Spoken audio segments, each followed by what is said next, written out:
watching Veracity Hill. Here is your host, Dr. J. Well, a good day to you, and thanks for joining us here for another episode of Veracity Hill, where we are striving for truth on models of salvation, the Gallic monks, Ordo Salutis. I'm really excited about this episode today. This is episode, 233, continuing to chug along in sort of a second season of Veracity Hill.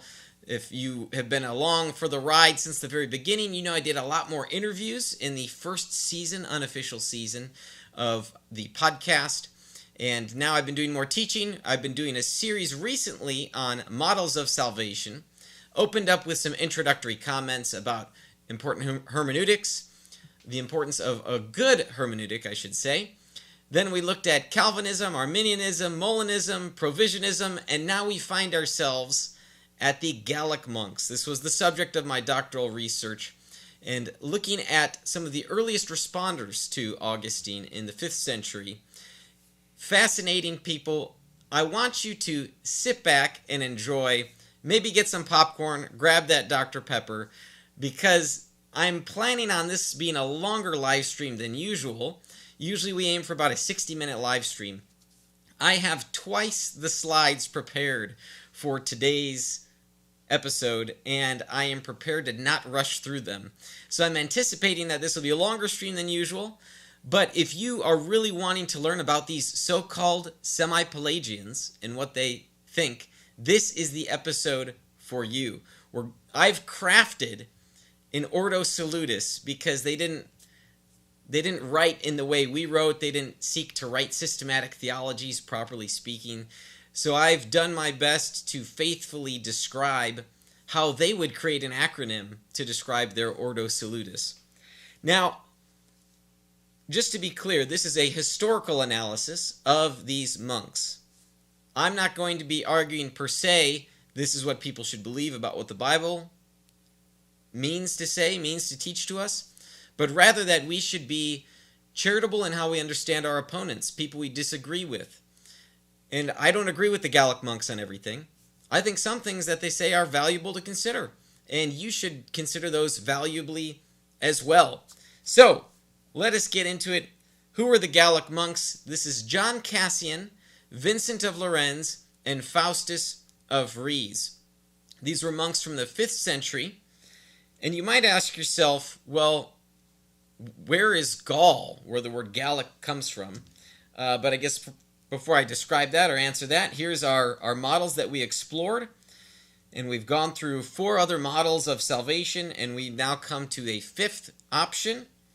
And it is a real option in the sense that, for those of you who watched the Molinism episode, for example, I don't view Molinism as an alternative to the Calvinism, Arminianism. It's not, Molinism is not an Ordo Salutis. It's a position on divine foreknowledge.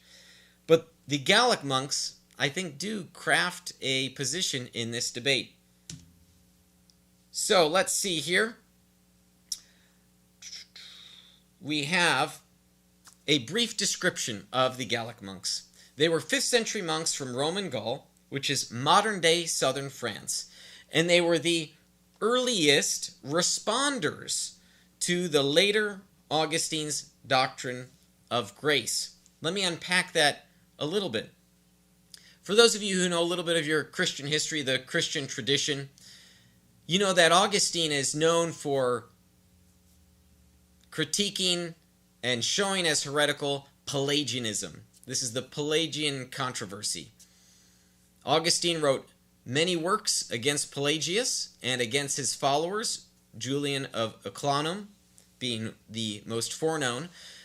There were some unpublished works by Augustine, obviously later published by other people. So there's a lot that he wrote there. But what he wrote during that time, which is the 410s, didn't sit well with some people. And people had questions. Some of those people were the Gallic monks. Now, Rebecca Hardin Weaver, who's a historical theologian, in the introduction to a book called Grace for Grace, which is, if I can point correctly here on the stream, it's right up above my shoulder there next to the Dr. Pepper bottle in back. One of my favorite books on this.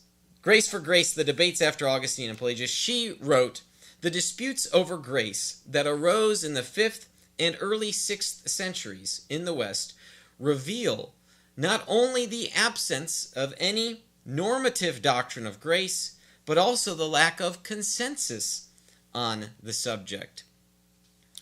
Why is this important? In spite of the fact that Pelagianism was deemed heretical, I would say primarily based on issues pertaining to original sin and what Adam passed on to his descendants, to his posterity, there were not so much discussion over divine grace. It wasn't so much a formal issue. And so Christendom, especially in the West, still had questions about the relationship between grace and freedom of the will. Part of this is the confusion over Augustine's view, because Augustine changed his view on this issue. There are many excerpts I could pull from the writings of Augustine. I'm quoting here this little quote. I call it the Augustinian shift. That's what scholars refer to it as. He admits that he changes his view, and here is how in one particular way. For I did not think that faith was preceded by God's grace. So Augustine talks about a view he previously held and how that relates, believe it or not, to the views of the Gallic monks. On the Predestination of the Saints was one of Augustine's last works that he wrote in response to a letter from Prosper. And so Prosper writes about these Gallic monks. We'll get into that in a little bit. But essentially, Augustine shows how he used to believe one thing and he changed his view now differently. He's done this with regard to the initium fide, the where does faith originate? He does this on the relationship between grace and freedom of the will, where the two were pitted against each other in his mind, and ultimately he came to decide that the grace of God wins out. So Augustine himself was a little unclear. He also changes his views, and this becomes really interesting. Why is this interesting? Well, the later Augustine's writings caused some confusion. And in my doctoral dissertation, I referred to this as the Hubbub at Hadrrametum and the Gaul from Gaul. The Gaul from the Gallic monks here. So, first let's talk about the Hubbub at Hadrrametum. There were some letters written to Augustine, and there were monks at Hadrrametum who were concerned that if the later Augustine's views on grace and free will were to hold up to the fire, then it would be inappropriate for a monk to rebuke a brother who has sinned. So you can clearly see here the concern over determinism. This idea that if God has determined all these things, and he has predetermined these, and the state of man is such in a case that he can only sin, you put all these things together and you have what are very commonly objections to what today we would call Calvinism. And that's because I think Calvinism, as a historical analysis, rightly sees as its forefather the later Augustine. Now they'll say Augustine, but I'll qualify later Augustine. And why would I qualify it that way? Well, the Gaul, from the Gallic monks, was this. Prosper wrote a letter, and there was a layman named Hilary who also wrote a letter to Augustine.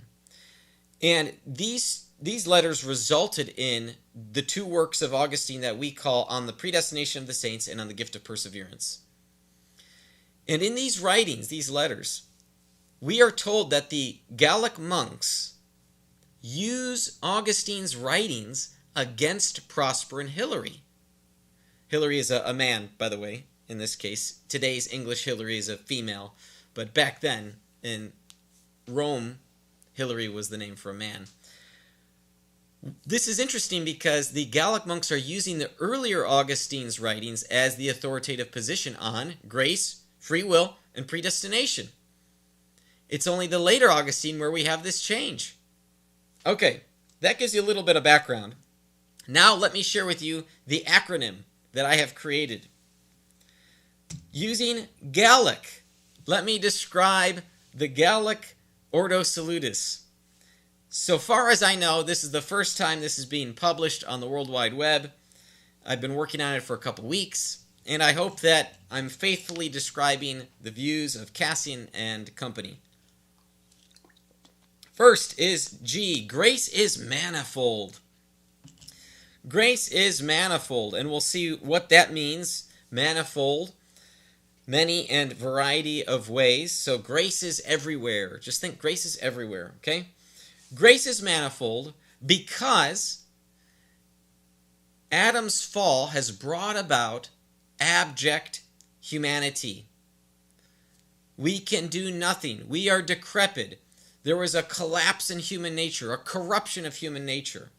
Grace is manifold because Adam's fall has brought about abject humanity, and so God lavished his love upon the world via the atonement, that whosoever leaves the old self will be saved.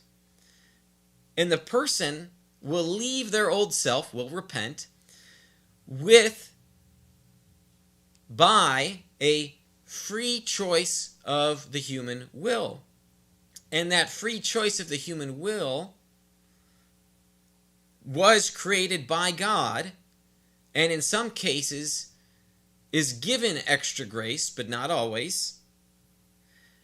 And God's knowledge of who would accept the gospel is part of his foreknowledge, and that's how he chooses which individuals are predestined. And these persons who have repented, who have left their old self, and because of God's foreknowledge, they were predestined, they will continue in holiness. Okay, that's Gallic. I've done my best. I'm happy to admit it's not as simple as some other of the acronyms, but I wanted to try to use the letters to work. No, I think I did. I also created a little story so that they flow smoothly. Some of the acronyms bounced around. For example, the Arminian FACS acronym sort of bounced around. It didn't flow in the acronym itself, but the Gallic acronym does flow. So I'm glad I could make it work out like that. So we are going to get into each of these points. And while in the previous episodes I've gone through the biblical data, there won't be enough time today to get into Bible verses. I want to spend a thorough amount of time simply describing for you what the Gallic monks believe. So we'll have a number of quotations of theirs so that we can understand exactly what they thought, because it is so different from what we Protestants commonly think of when we have these discussions, when we have these debates. It's so different that we first simply need to understand it properly before even seeing whether there's biblical merit for it or whether we think it's coherent. We need to first understand it.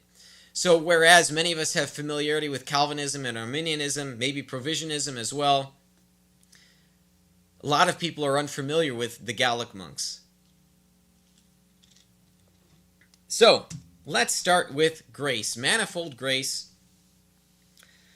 Here, there are 3 points. I could have had more. I could have added a 4th point, variegated. But I wanted to touch on 3 critical aspects to the Gallic monks' view of grace. And you're going to see that these are not semi-Pelagians. Okay? And semi-Pelagianism is this idea that humans could take the first steps towards salvation devoid or unaided by grace. That is not their view. We need to nuance and contextualize these monks in the 5th century in order to better understand them. So, I want to remind you of this advanced chart of theological models. Once again, because you're going to see some of their passages that I provide, and you're going to see this word grace, and you're going to start thinking about that term in a certain way. And they don't mean it in the way that other people mean it. They mean it differently.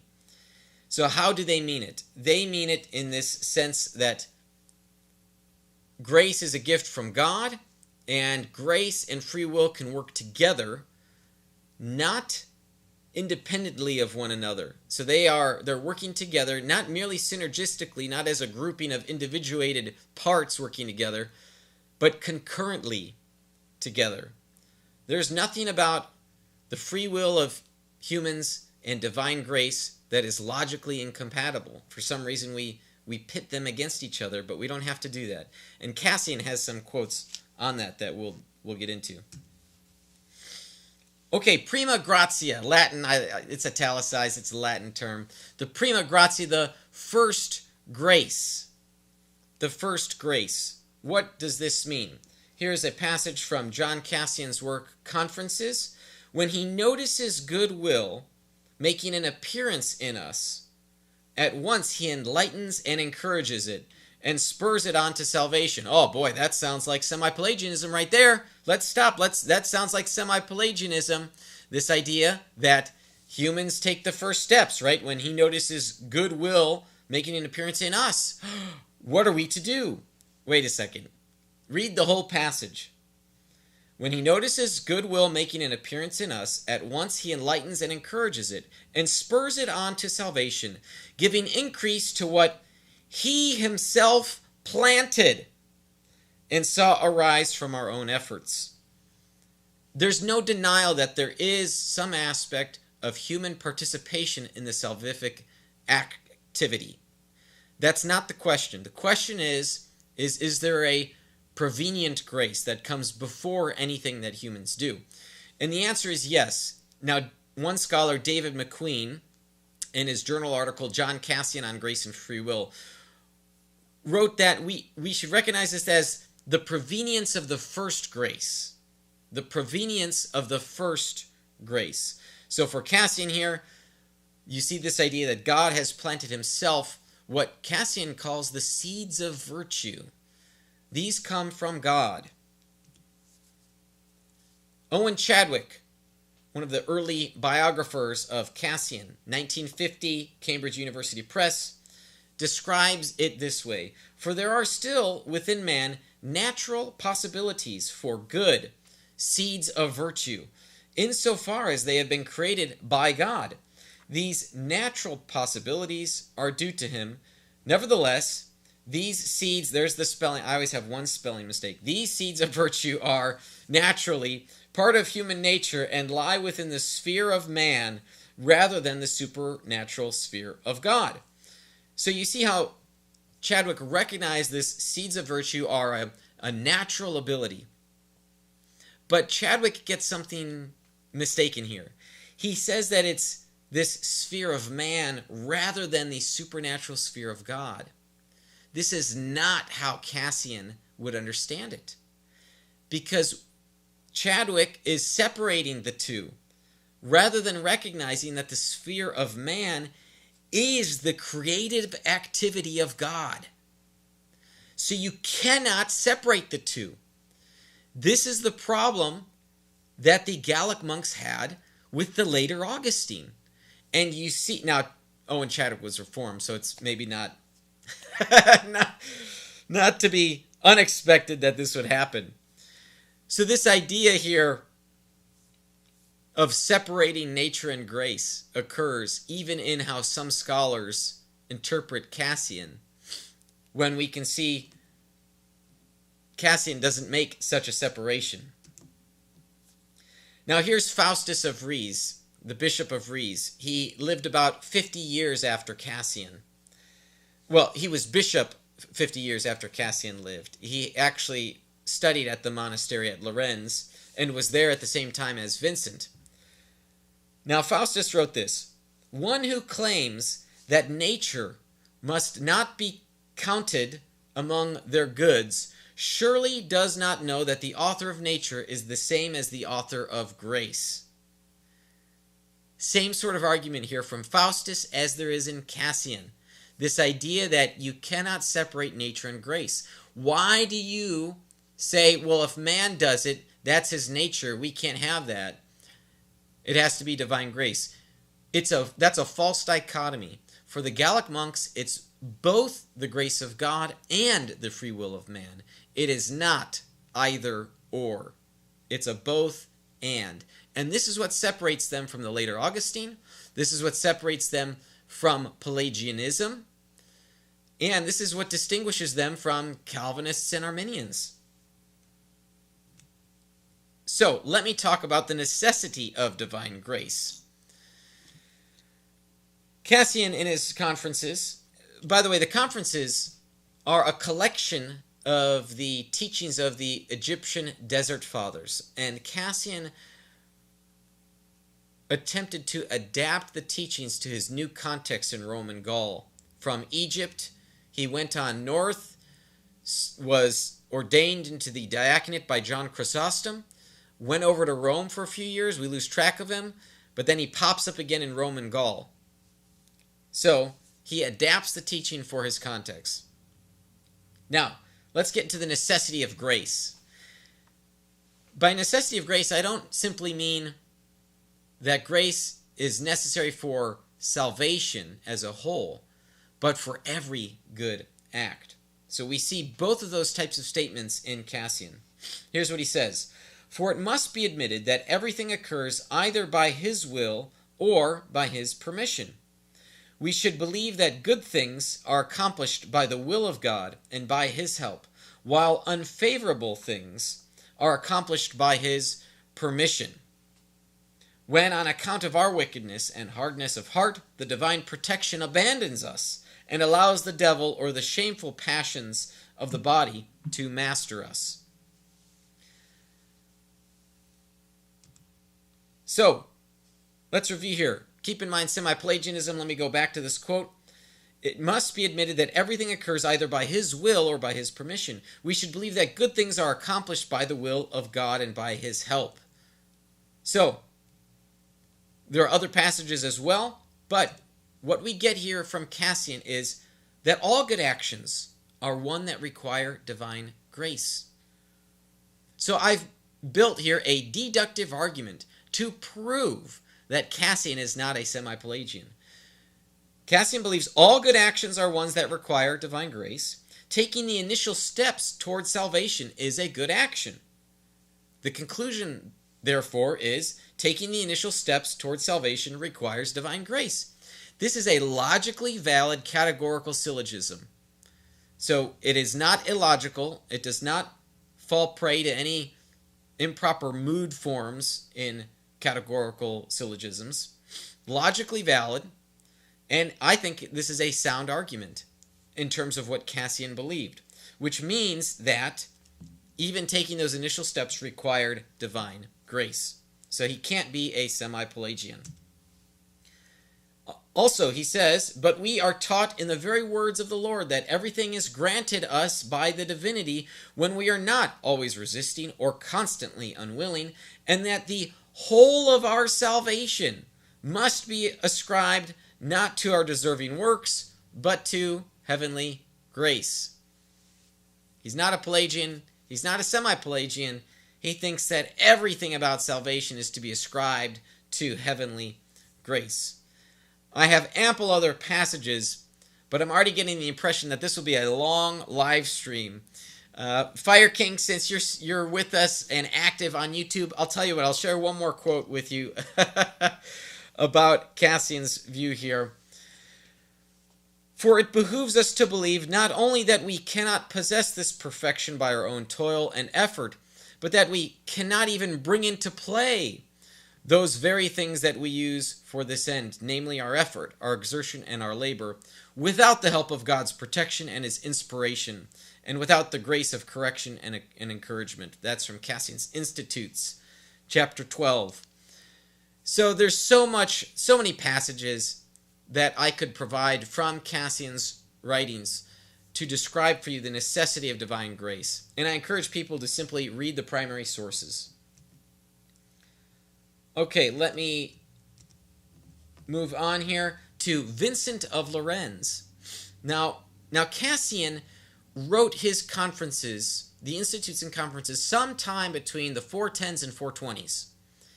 Vincent of Lérins, his Commonitorium was written in 434. Just to give you a little bit of background, Augustine dies in 430, AD 430. And on the Predestination of the Saints was probably written 425 later. Some scholars say 428. There's clearly knowledge of the Predestination of the Saints. Faustus of Fries quotes it explicitly. Vincent, I think, presents a subtle attack on Augustine's view.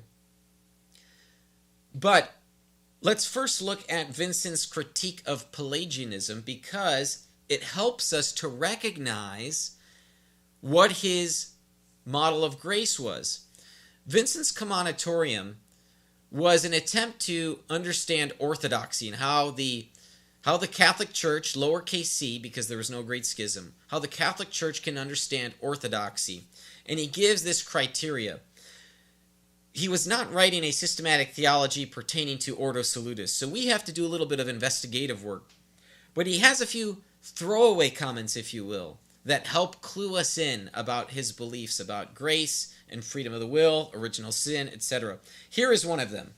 Chapter 24, Vincent asks this: "For whoever before the profane Pelagius attributed so much antecedent strength to free will, as to deny the necessity of God's grace to aid it towards good in every single act." Couple things to unpack there. The critique against Pelagianism is that it attributed so much antecedent strength, too much strength of free will. Now, when you say too much, that's a comparative term. Too much compared to what? Well, Vincent lays it out for us. Too much relative to denying the necessity of God's grace for every single act. Vincent himself proves he cannot be a semi-Pelagian, because Vincent believes that God's grace is necessary for every good act, just like Cassian, and as we will see, just like Faustus as well. This is different than how Arminians would describe the relationship between divine grace and human freedom, because of the type of grace. Remember, Cassian, it's the prevenient of the first grace. Cassian and Faustus are explicitly clear that these are, in some cases, a natural ability of man. Now, the Provisionist is going to have their ears perked up, because this is what the Provisionist believes. I have some concerns, maybe objections even to certain models of Provisionism, maybe. I'd like to talk to Leighton Flowers more. Maybe I'll set something up on that regarding an internal act of grace and what that looks like. I think Leighton still operates from a Reformed view on that, and I think there's a model that he might find palatable. So I'd be curious to see if I can convince him to exploring the Gallic monks further. What do I mean concurrent grace? And I'll check the comments in a moment here. I see some comments popping up here with some questions. Let me talk about concurrent grace first. From Cassian, these things are mixed together and fused so indistinguishably, that which is dependent on which is a great question as far as many people are concerned. That is, whether God has mercy on us because we manifest the beginnings of a good will, or we acquire the beginnings of a good will because God is merciful. This is like the classic chicken or the egg question, right? Which one comes first? Cassian fully is aware that this is a question that's being debated, but here's his answer to it. These two things, that is, the grace of God and free will, certainly seem mutually opposed to one another. But both are in accord. And if we understand that we must accept both in like manner by reason of our religion, lest by removing one of them from the human being, we seem to contravene the rule of the Church's faith. What Cassian is saying is that we need to affirm both the free will of man and the grace of God. This is the error that the Gallic monks believed Augustine had fallen into. The Gallic monks believed that Augustine had fallen into this belief that Augustine removed a relevant aspect of human freedom. So while the error of Pelagius was giving too much antecedent strength to free will at the expense of divine freedom, the inverse was the case for Augustine, that he gave too much antecedent strength to divine grace at the expense of a proper and accurate view of human freedom of the will. Now, of course, if you had to err on the side of one or the other, which one would you prefer to err on? I think it'd be obvious that people would prefer to err on the side of divine grace. We'd rather ascribe, right? We don't want to fall short of not giving God enough credit. So we would want to give more than enough credit, even if we risked the expense of human freedom of the will. But I don't think that the Gallic monks do that. And their model is certainly different than Augustine's. So they're playing a slightly different game than the later Augustine is playing. Okay, let me take a look at the comments here. Colin, you right here on YouTube, loving this. Not sure if I'll be able to watch the whole live stream live, but one question I'd have is, which modern soteriological system do you think the Gallic monks would fit in best? Well, Colin, if you've been watching our previous episodes and now learning about the Gallic monks, what I'm proposing here is that the Gallic monks offer their own model. Now, they didn't do that explicitly because they didn't play the game, the type of theology game we're playing. So I've done my best to create this acronym, Gallic, using the word Gallic to describe the Ordo Salutis of these 5th century monks. So they wouldn't fit in our 21st century lenses. They wouldn't fit in Reformation era ways of thinking about these things. But I have now offered an attempt to describe how the monks would be in conversation with us Protestants today. And I think their model on anthropology and divine grace could be a Protestant one. There are questions about what the monks believed about justification and sanctification that may put them outside of certainly traditional Protestant views on that. But with regard to their anthropology, I think it's available to Protestants to explore. Okay, let's see. We had a question maybe from Fire King before moving on. Let's see. Well, your comment here, Fire King, is I believe Dr. J's point to show that they're not really... Yes, that's right. Thanks, Fire King. Okay, let's move on to the A of Gallic. Adam's fall leads to abject humanity. You can do the A either way. When I was making the acronym, I started with abject humanity, but then I thought, no, we really should have Adam's fall in there, because the Gallic monks definitely distinguished themselves from the Pelagians, and even Augustine recognized this. So there is this sense of a participation in Adam's fall. Now there's some proper nuances that need to be had when I say that. They certainly believed that we receive the consequences of Adam's fall. There is some sense in which we are part of that. Does that mean we inherit the very guilt of Adam, the actual guilt of Adam? I believe the answer to that question about guilt and the very guilt of Adam is no. So they are not later Augustinian in that respect. They also believe, because of the abject state of humanity, that there is this utter dependence upon divine grace for every good work. We certainly see in Cassian's writings this sense of carnality. We have carnal desires as a result of the fall. And last, at least for our short list today, there's more that can be said. On abject humanity, there's an inability to merit salvation. There's nothing humans can do to work their way to the beatific vision. We require divine grace for that. Now, I said even Augustine recognizes this, Recall earlier I described that Prosper of Aquitaine wrote a letter to Augustine. And Prosper described the Gallic monks' views. And this is letter 226, if I remember correctly, in the works of St. Augustine. So if you wanted to look up letter 226 and read Prosper's description, you can do that. But here is chapter 2 on the predestination of the saints. And I found this fascinating because even Augustine admits a few things.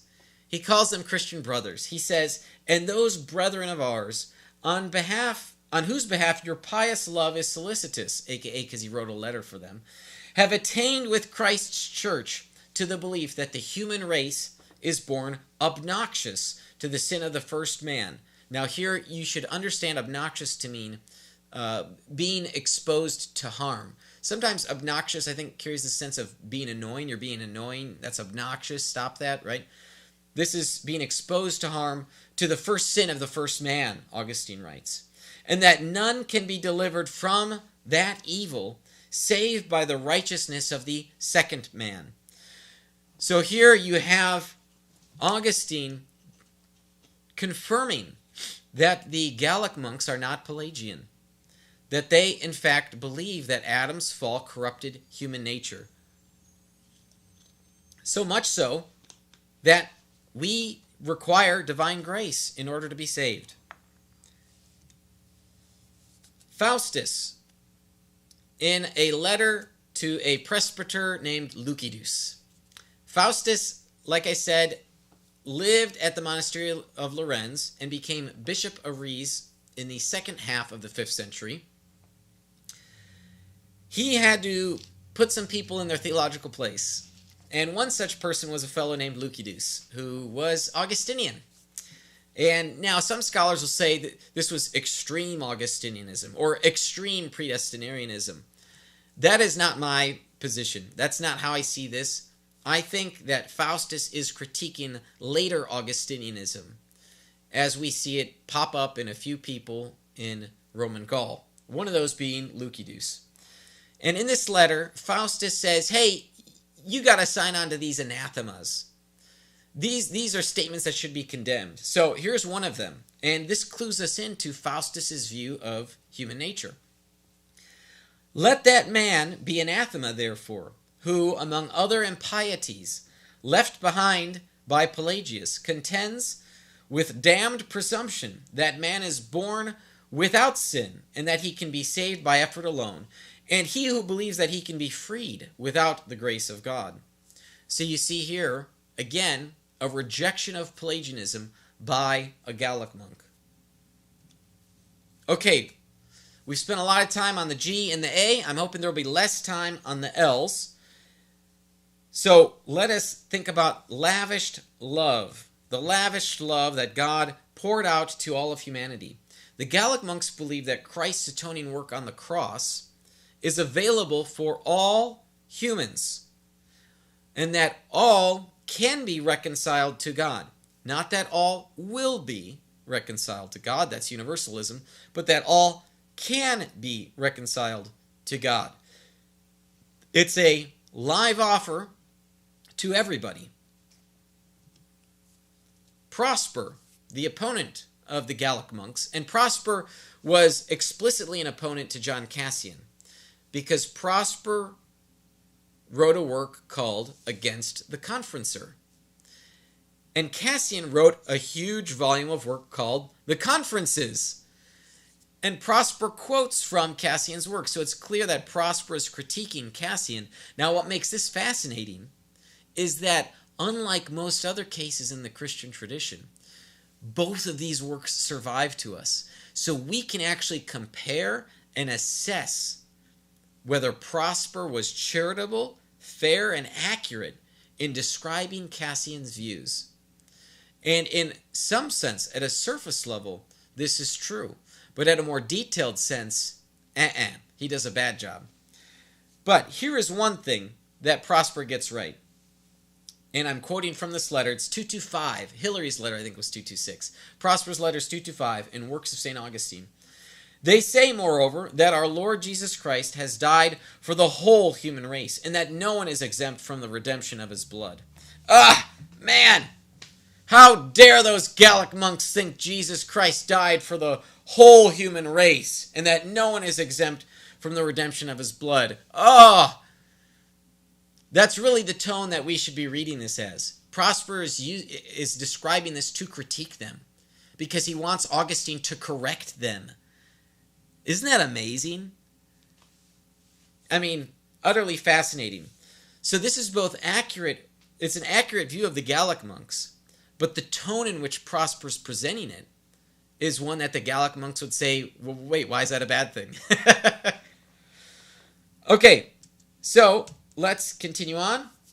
Faustus, in this letter to Lucidus, remember, he writes this, furthermore, let him be anathema who says that Christ did not die for all, nor wishes all men to be saved.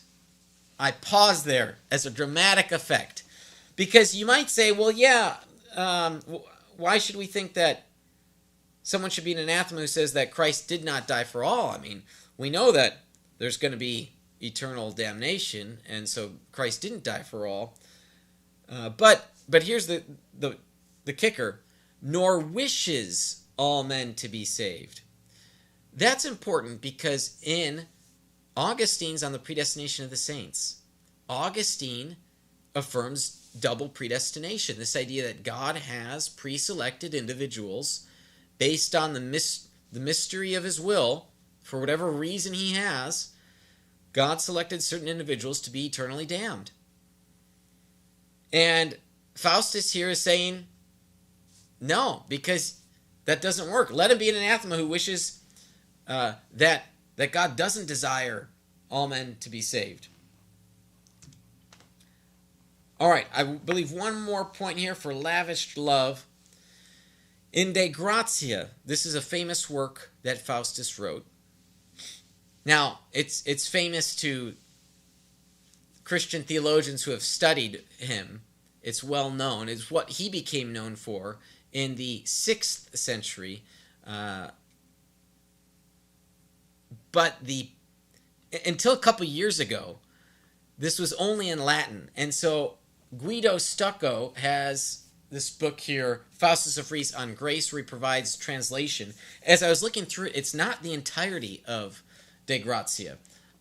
So there's still more work to do, but some of his work has been translated into English now. Okay, so this work, De Gratia, Faustus says that salvation is given in common for all to draw from, so that one who neglects to do so stands justly accused before the giver. Now, when he says draw from, this is an analogy of like a public well or public foundation.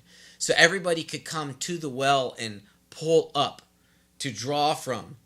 And it's given to everybody, right? So the L, the first L, lavished love, this is about the extent of the atonement. That salvation is available to all. Okay, leaves the old self. Repentance was a core feature to monastic living. This is clear from reading any little passage from Cassian's Institutes or the conferences. The whole point here was to write a work to help monks renounce the fleshly desires. So I'm not going to provide a passage here or there about the importance of repentance. You need to understand the entirety of the work was about, well, the Institutes includes the renunciation of the 8 deadly sins, and the conferences are just, it's marinated with passages about putting to death the self. So it's just so clear that you have to repent. Now, how does this repentance happen? That is a question that would fall under this L. I thought about putting libertarian free will. However, I didn't want to get into those philosophical debates. The Gallic monks would not have had such highly sophisticated, philosophically nuanced debates over the type of freedom of the will. Rather, they did affirm, and they used biblical passages to support, that the will was indeed free, that it was supported by and infused with divine grace. I want to compare here Cassian and Faustus to show you that there is commonality between them on this sense of these natural abilities, but also of what we would call superadded grace. They believed in some cases people could, of their own natural ability, accept the gospel message, accept that gift of salvation. They also believed in other cases that there was superadded grace was required for other people. Cassian held to variegated grace, that people's circumstances are all different. And so sometimes God gives more grace to some people than others. And he uses biblical passages to describe these scenarios. So with Cassian, it's not this one set formula for all, but rather God works with people where they are at. And some people are like the prodigal son, and other people are like a tax collector or a righteous Jewish leader who already has so much religious knowledge, and the sort of grace, according to Cassian, the sort of grace that is needed for them is, you might say, quantifiably smaller than, say, the prodigal son who's living in a pigsty because he's wasted his inheritance. Okay, here's two passages. First from Cassian. For we know of many goods which we cannot deny, that the blessed apostle and other men like him both had by nature and acquired by grace. So you see this distinction. Two types of goods. Goods by nature and goods acquired by grace. Two types of natures. Two types of goods. Faustus says, since he is the creator, who is the same as the restorer, one and the same is to be celebrated when we praise either work, that is, the work of creation, the Prima Gratia, or specialis gratia, special grace that's given, what we might distinguish as superadded grace. It's the same God who gets the credit, according to Faustus. All right, let's jump to the I. Let me take a look at the clock. I knew we were going to go over, but maybe we won't go over as much. I haven't shared as many quotes as I had in the notes. So I appreciate those of you still watching. If you've got questions, feel free to ask me, and we'll just keep cranking through this here. The I. Now, the I stands for individual predestination via foreknowledge. Middle knowledge? Well, that's the question. I guess before we share this quote from Vincent, let me explain a little bit about that middle knowledge. Well, actually, why don't we take our break, our normal break here. And when we come back, I'll explain whether the Gallic monks believed in Molinism or middle knowledge, and we'll look further at their beliefs about individual predestination. So stick with us through this short break from our sponsors. You're listening to Veracity Hill with Dr. Kurt Jarris.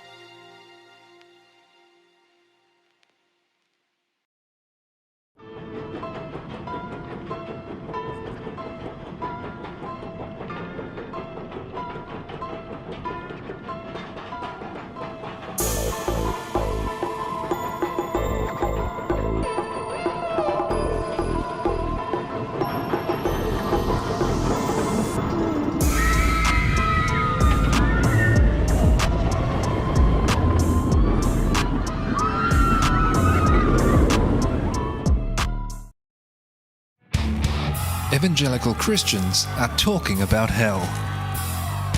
What if we believe what we believe because we've always believed it? What if the gospel is really a matter of life and death? We want you to open your mind, open your Bible, and rethink hell. At rethinkinghell.com, evangelicals look at what the Bible says about hell, putting conventional and controversial views to the test.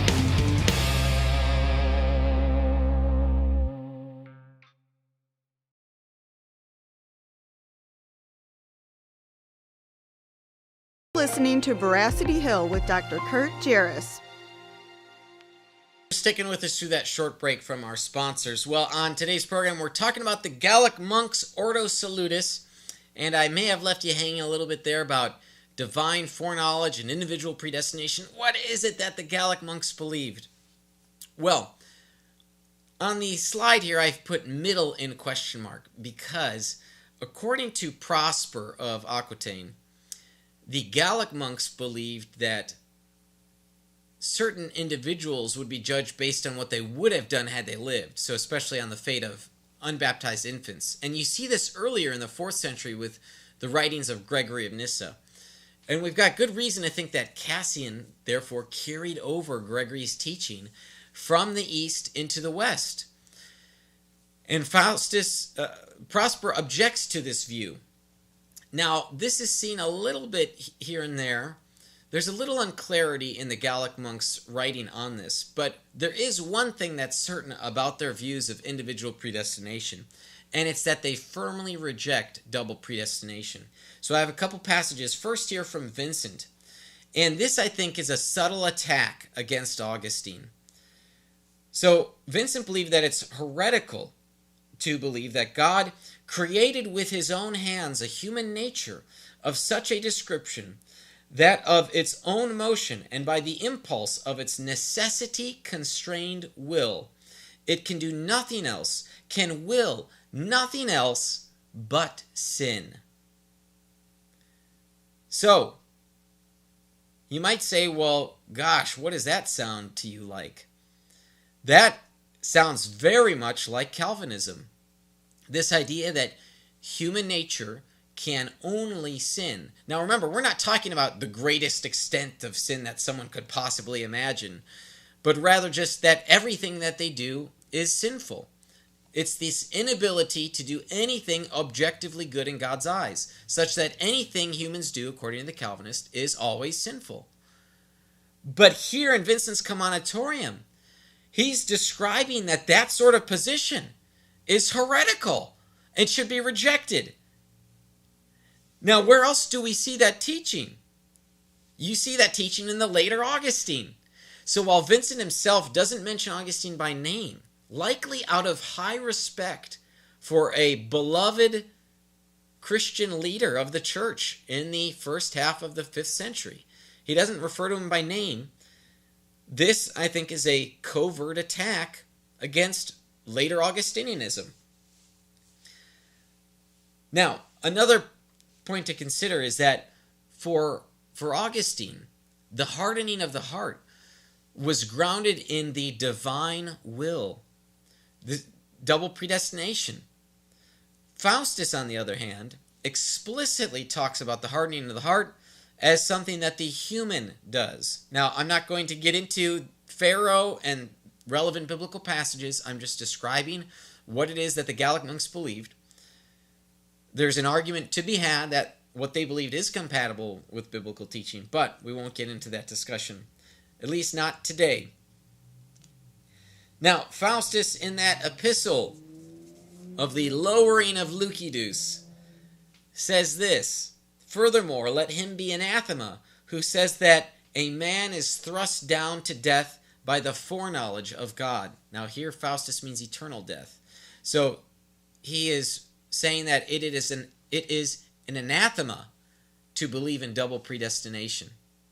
And this is also the position of the Second Council of Orange. I bring that up because it's so common. Calvinists will cite the Second Council of Orange, and yet they are on no moral high ground because of the views of Calvin and Augustine when they bring up that Second Council of Orange. That's for another show topic. All right. Now, Gerald Bonner, who is a historical theologian, well written in this area on Augustinianism and Pelagianism, in this journal article, he describes the Gallic monks' view on predestination like this: Augustine's thought in AD 395 is indeed very like the theology of the monks of Marseille, which he opposed some 30 years later. Now, I put monks in brackets. Why? Well, because the term Bonner uses there is semi-Pelagian. So, I didn't want to poison the well and push you one way or the other, but these monks of Marseille, we'll call them. This is important because Bonner is recognizing, along with many others, that the Gallic monks are essentially early Augustinians. If we had to create camps and create labels for them, they'd be early Augustinians, because Augustine, they think, was in the same vein as the Christian tradition. But it's only because Augustine left that tradition in their minds that we would separate them from later Augustinianism. Okay, the C. I see some comments. We've got tallest apologist joining us. I'm probably the shortest, one of the shortest apologists. I'm certainly the shorter Kurt between the two of us tallest apologists. I'll check out your guys' comments in a bit here. I want to continue moving through here. The C of Gallic, continuing holiness. Why is this important? Well, Cassian writes, "For after that grace of baptism which is common to all, and the most precious gift of martyrdom which is gained by being washed in blood, there are many fruits of penitence by which we can succeed to expiate our sins." Expiate, this would be to sort of make amends. So we want to make amends for our sins. Now, Hilary the layman, who wrote letter 226 in Augustine's works, he wrote of these Gallic monks, quote, "They hold that no one is given such perseverance that he is not permitted to abandon it, but such perseverance that he can by his will fall away and grow weak."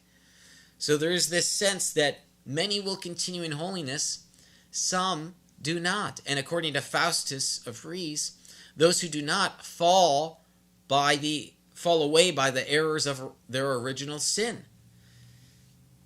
Okay, so we've got the C, continuing holiness. There's this pursuit of the beatific vision, the pursuit of holiness, the pursuit of perfection, to be like God and to be in communion with God.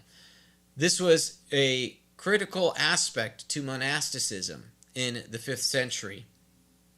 So there are ample other passages about the continuing holiness, and I only spent bigger chunks of time looking at the more controversial points of the Gallic acronym. So now it's time for my reply here. Well, this is a fascinating Ordo Salutis, and I really am intrigued with the thinking of the Gallic monks.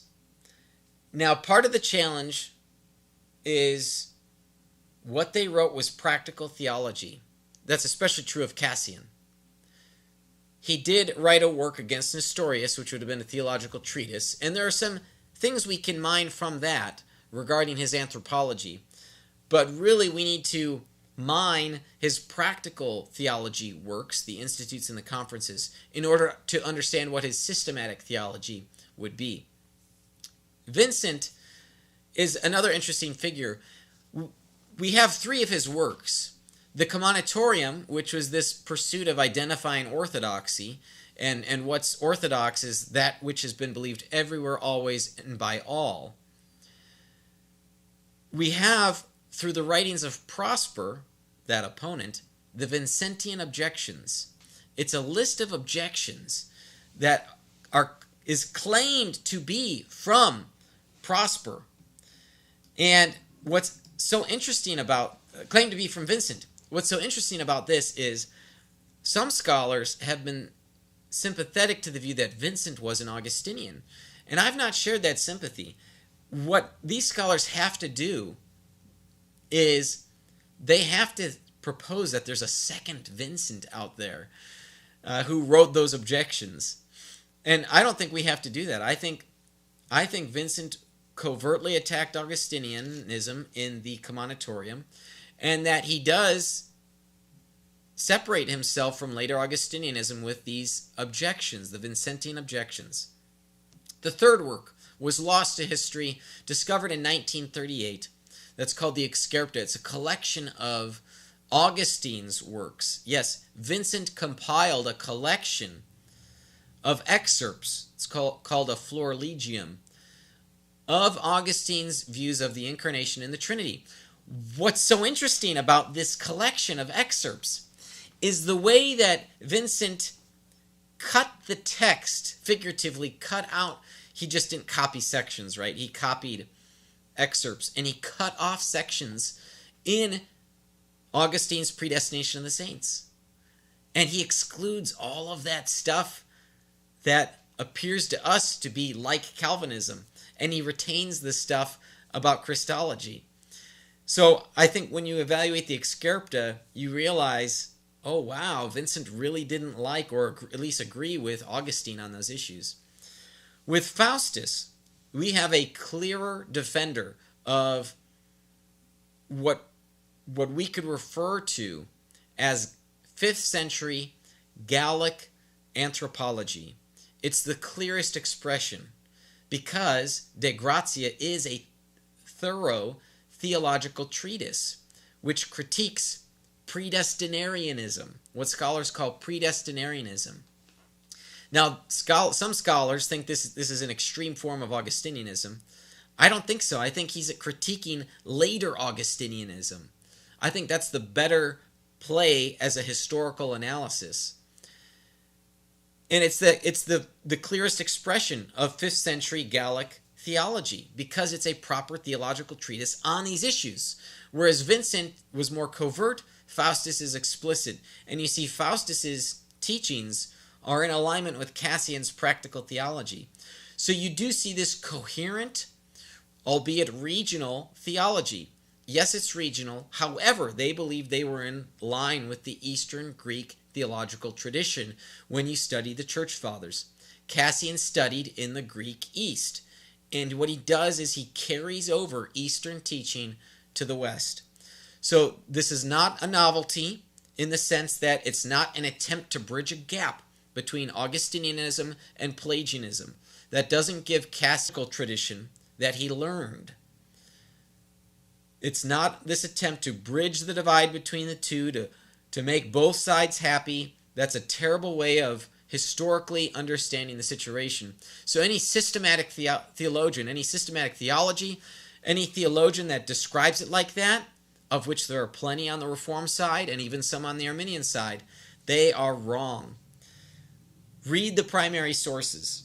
Okay, so this is a fascinating Ordo Salutis. It's certainly different from anything we have yet to encounter, although there is some similarity with Provisionism.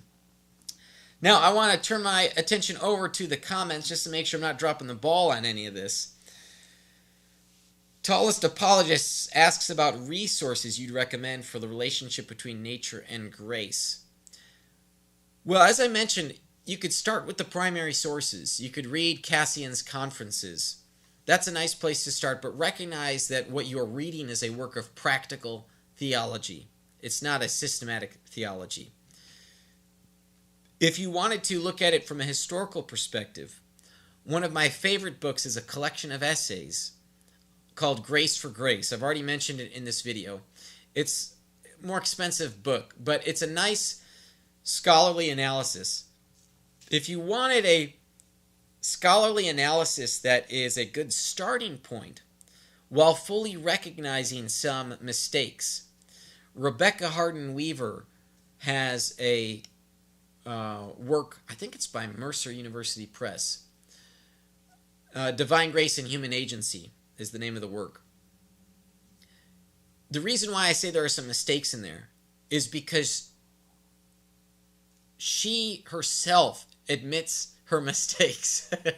So I'm saying this very neutrally, that she realized some 20 to 30 years later that actually her initial research project didn't quite fully consider all that there was to think about on this. And so she wrote the introduction to this work, Grace for Grace. She admits as much. 3 different things that she would change her mind about now. So that would be the place to start. Looking over other comments here. Where was the quote from? I've tried to cite all the quotes, Tallest Apologist. If you go back and look at the PowerPoint, you should be able to see that.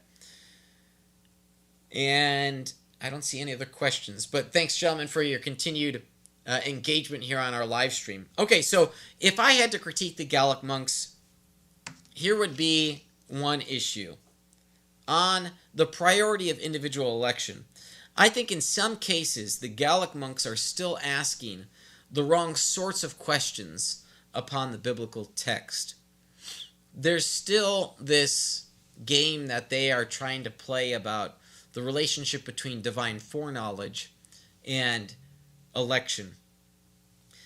Also, there remains some unclarity on precisely what is affirmed. Even if there is clarity on the denying of the predestination to hell, double predestination. It's fun that it's called double predestination. People don't refer to it as predestination to hell. Eternal damnation. So there's clarity on that, but there's a little unclarity on God's counterfactual knowledge, on whether it's a traditional, what we'd call traditional Arminian model of individual election. So I still think they're asking these wrong sorts of questions. That would be one of the biggest critiques I have of them. I really am intrigued with this model of salvation and the views that they have to offer, because there are so many people. I was unsatisfied with the false dichotomy that you had to be either a Calvinist or an Arminian. And that led me to research semi-Pelagianism. And I would read about this definition in systematic theologies. And then I thought, hey, I should read John Cassian. And I started to read Cassian, and I realized, hey, wait a second, this is not what's called semi-Pelagianism, even though Cassian is accused of it by systematic theologians. So that was all during undergrad and my second master's degree. And then I thought, hey, for my doctoral research, I'm going to dig in deep. And so I dug in deep. And I've enjoyed the research that I've had and the writing that I've done, the teaching that I've done on this. And perhaps this Gallic Ordo Salutis, you might find a home here. It's something that describes your impression on biblical teaching about the relationship between grace and freedom of the will. Perhaps that it more accurately describes your view of human nature, that humanity, it's abject humanity because of the fall, but it's not so bad as how Calvinists or Arminians believe it to be, or simply that we shouldn't separate nature and grace. There are some options here that have not traditionally been available to Protestants, and yet there's nothing critical to Protestantism that says we couldn't consider these things as Protestants. So, that is the model to be explored, Gallic Ordo Salutis. I've done really well. I cut out a lot of quotes in the notes because I thought, hey, I don't want to be too long. This probably could have gone for an hour and 45 minutes. So I think I've done pretty well just going over almost an hour and 15. But you'll notice here in this, I've put a question mark. Whereas in the previous 4 episodes, I've put a strike through because I was unsatisfied with these models. And Provisionism, I think the provide acrostic just, it needs more work. But maybe Provisionists would be open to the Gallic acronym, because I think there's a lot of crossover there. It's simpler. It doesn't have as much baggage, but it's also clearer in how it separates itself from Calvinism and Arminianism, whereas the provide acrostic doesn't quite do that. And so that's why with the G, I started out right with grace. Grace is manifold, and it's a different type of grace than how Calvinists and Arminians think about this. So there's still a discussion to be had on what type of grace God gives to us. What type of grace, qua creative act, do we still have, if any? There's still this debate to be had. Good. Well, that does it. I'm satisfied with the Gallic Ordo Salutis as it's presented here. I hope I've done a good job. I welcome any correction by scholars or non-scholars who want to provide a passage from Cassian that might suggest, oh, this is semi-Pelagianism. You've got to read Cassian in context and look at his other passages. He's not so silly to contradict himself 3 sentences, one after the other. So you need to understand his view on divine grace in order to understand his other statements about the participatory action of the humans. All right. And I realized I sounded like an alien there. The humans. So we've gone through now 5 models of salvation, 5 different, well, really 4 Ordo Salutis. The Molinists, again, divine foreknowledge there. Next week, I'm going to talk about my view. And when I say I'm going to talk about my view, what I mean is that I want to share my thoughts on some biblical passages. And I'll talk more about these models of salvation. But I didn't get an opportunity to dig into the Gallic monks' view of these points. I'd like to see if I could maybe defend a couple of them with some biblical passages to see if, hey, does that text really mean what that camp says it means? Or is there another way of interpreting that? So, that does it for the show today. I'm grateful for the continued support of our patrons and the partnerships that we have with our sponsors. They are Defenders Media, Apologetics315.com, and Rethinking Hell. I want to thank our technical producer, Gabe, and all of the fine workers at Defenders Media, Mark, Beth, Dante, and others. Thank you for your support to helping this Veracity Hill ministry continue to grow. If you don't follow us on YouTube, we have 7 videos a week coming out. So be sure to subscribe to the YouTube channel so you won't miss a clip, a short, or our live stream on Tuesdays at 2 p.m. Central Time. And last but certainly not least, I want to thank you for watching and for listening in as we're striving for truth on Models of Salvation, the Gallic monks. This has been Veracity Hill, a viewer and listener supported program. For more resources, including past shows, visit veracityhill.com.